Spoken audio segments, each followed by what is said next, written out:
सोचिए जरा, क्या हो अगर किसी साधारण बिना समझ वाले इंसान को ऐसी अपार शक्ति मिल जाए कि वो जिसे चाहे बस एक पल में राख कर दे, भस्म कर दे। आज हम एक ऐसी ही रहस्यमयी और प्राचीन गाथा पर बात करने वाले हैं। एक ऐसा महत्वाकांक्षी असुर जिसने अपनी जी तोड़ मेहनत और तपस्या से एक ऐसा वरदान हासिल किया जो आशीर्वाद कम और पूरी सृष्टि के लिए एक भयंकर कालज़ादा बन गया। और मजे की बात देखिए, उसने इस शक्ति को अपने ही रचयिता के खिलाफ इस्तेमाल करने की ठान ली। तो चलिए इस प्राचीन कथा और इसके पीछे छिपे गहरे जीवन दर्शन को आज डिकोड करते हैं। अब ये सवाल उठता है कि ये पुरानी कहानी आज के समय में मायने क्यों रखती है। सत्ता, पद और सफलता की जो अंधी दौड़ आज हम देख रहे हैं ना, उसमें ये कहानी हमें एक पल रुककर सोचने पर मजबूर कर देती है। बिना विजडम यानी बिना सही ज्ञान के अगर किसी को सर्वोच्च अधिकार मिल जाए तो क्या होगा। आज हम सब कामयाबी के पीछे भाग रहे हैं, पर क्या वो ताकत समाज का कुछ भला करेगी या खुद के ही विनाश का कारण बन जाएगी। ये सिर्फ एक पुरानी मिथक नहीं है, बल्कि महत्वाकांक्षा और पावर के बीच के बैलेंस को समझने का एक परफेक्ट उदाहरण है। कहानी शुरू होती है द्वापर युग से भी बहुत पहले के उस प्राचीन काल में। उस दौर में तपस्या यानी घोर अनुशासन और फोकस को ब्रह्मांड की सबसे बड़ी शक्ति माना जाता था। उस युग का ये अटल विश्वास था कि अगर आपके अंदर अटूट इच्छा शक्ति है तो आप सृष्टि के नियमों को भी अपने हिसाब से मोड़ सकते हैं। भस्मासुर भी इसी युग का था। वो बहुत अच्छे से जानता था कि सिर्फ सपने देखने से कुछ नहीं होता।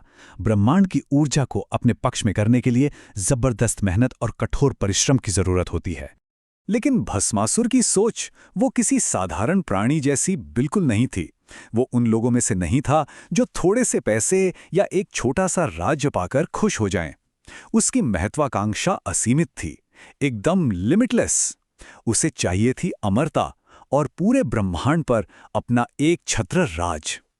अगर आज के चश्मे से देखें तो उसकी ये मानसिकता उन अति महत्वाकांक्षी प्रोफेशनल से मिलती जुलती है जो अपने फील्ड में किसी भी कीमत पर बस टॉप पर पहुंचना चाहते हैं।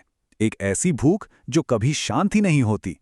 और इसी असीमित लालच ने उसे महादेव को प्रसन्न करने के लिए एक असाधारण कदम उठाने पर मजबूर कर दिया। अपनी मंजिल पाने के लिए इस असुर ने जो कीमत चुकाई वो सच में अकल्पनीय है। जरा इमेजिन कीजिए, हिमालय के जमा देने वाले बर्फीले जंगलों में वो एक पैर पर खड़े होकर तपस्या करने लगा। साल बीते, दशक गुजरे, भयानक तूफान आए और सर्दियां बीती, यहां तक कि सदियां गुजर गई। उसके शरीर पर चींटियों ने अपना घर बना लिया, लेकिन वो अपनी जगह से 1 इंच भी नहीं हिला। पर यहां एक बहुत गहरा सबक है।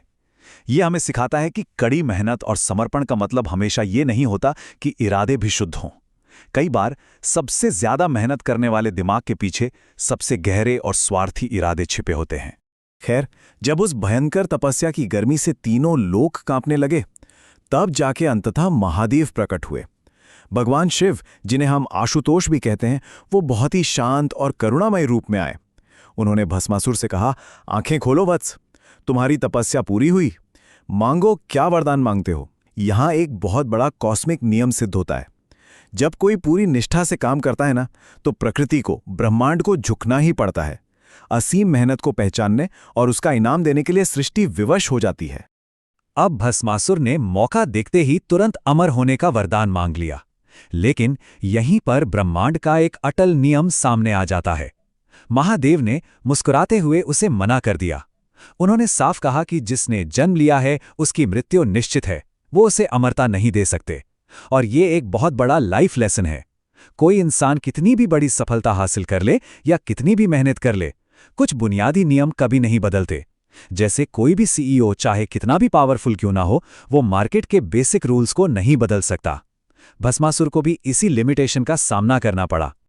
अमरता ना मिलने पर भस्मासुर ने एक बहुत ही खौफनाक और चालाक चाल चली।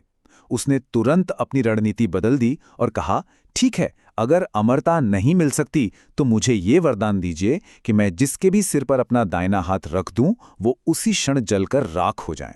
सोचिए, ये कितनी कुटिल लेकिन रणनीतिक सोच थी। जब उसे सीधा रास्ता नहीं मिला तो उसने अपने सारे कॉम्पिटिटर्स को ही खत्म करने की पावर मांग ली, ताकि कोई प्रतिद्वंदी बचे ही ना। ये हद से ज्यादा महत्वाकांक्षा का सबसे डार्क रूप है।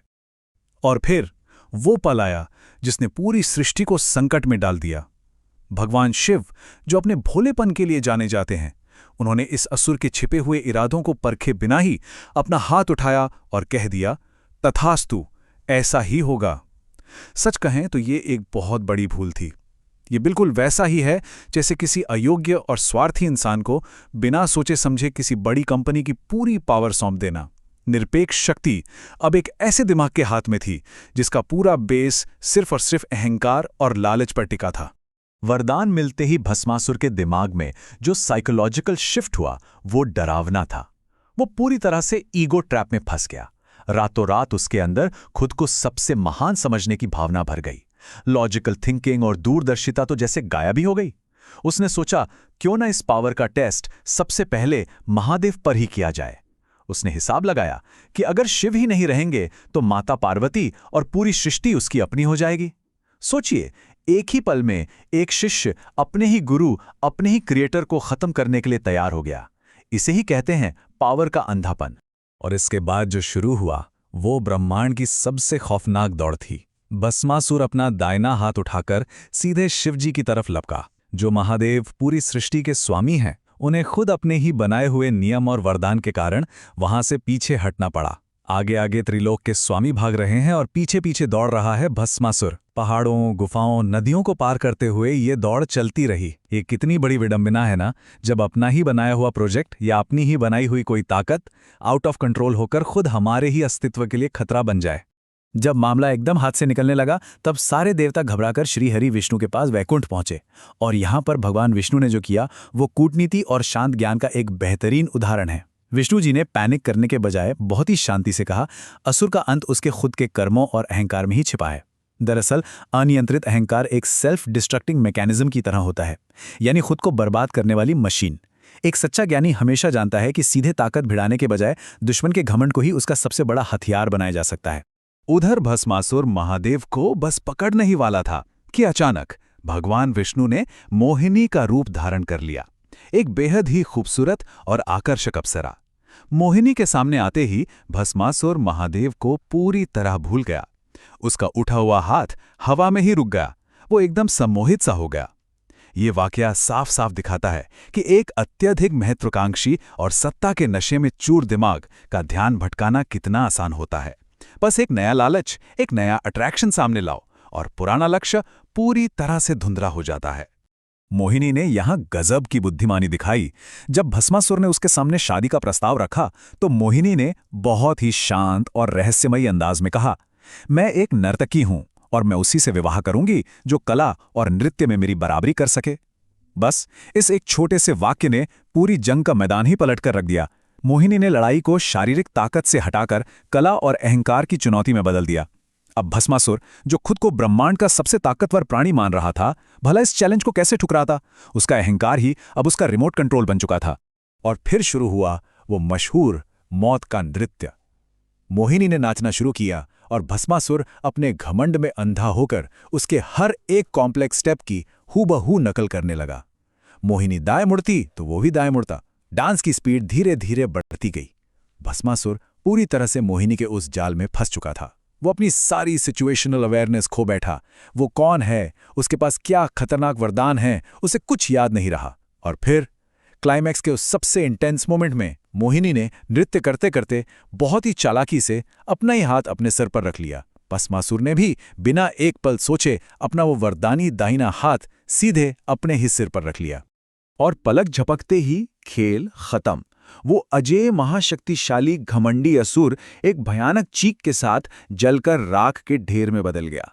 जिस हथियार से वो पूरी सृष्टि को जीतने निकला था ना, उसी हथियार से उसका अपना अंत हो गया। उसका सारा लालच, उसकी वो असीमित पावर और उसका वो पहाड़ जैसा घमंड, सब कुछ उसी राख में मिल गया। ये सीन हमें एक बहुत गहरी दार्शनिक सच्चाई बताता है। जब पावर बिना विजडम के काम करती है तो वो किसी और का नहीं बल्कि सबसे पहले अपना ही विनाश पक्का करती है। तो अब हमारे सामने दो एकदम साफ रास्ते हैं। एक तरफ भस्मासुर का रास्ता है, जहां क्रूर महत्वाकांक्षा है, अंधा ईगो है और बिना समझे बूझे हासिल की गई शक्ति है, जिसका अंजाम सिर्फ और सिर्फ विनाश। आज के कॉर्पोरेट और प्रोफेशनल वर्ल्ड में भी हम ऐसे लोग देखते हैं जो सिर्फ दूसरों को गिराकर ऊपर चढ़ना चाहते हैं, लेकिन वो अंत में इसी तरह गिरते हैं। वहीं दूसरी तरफ है ज्ञान का रास्ता, जहां इमोशनल इंटेलिजेंस है, धैर्य है और सेल्फ अवेयरनेस है। यही वो रास्ता है जो हमें एक सस्टेनेबल और सच्ची सफलता की ओर ले जाता है, जैसा कि विष्णु जी ने अपनी समझदारी से साबित कर दिखाया। तो अंत में ये सवाल हम सभी के सामने खड़ा है, क्या आज के समय में हमारे सबसे बड़े टैलेंट, हमारी उपलब्धियां कहीं हमारे अहंकार के कारण हमारे ही विनाश का साधन तो नहीं बन रही? क्या हम भी अनजाने में अपने अंदर एक छोटे से भस्मासुर को पाल रहे हैं? जब भी हम सफलता की नई ऊंचाइयों को छुएं तो ये जरूर सोचना चाहिए कि हमारी ये शक्ति हमारे लिए एक खूबसूरत साम्राज्य बना रही है या फिर उसे राख में बदलने की तैयारी कर रही है। इस विचारशील विश्लेषण में साथ जुड़ने के लिए बहुत बहुत धन्यवाद। मिलते हैं अगली बार एक और गहरी और दिलचस्प चर्चा के साथ।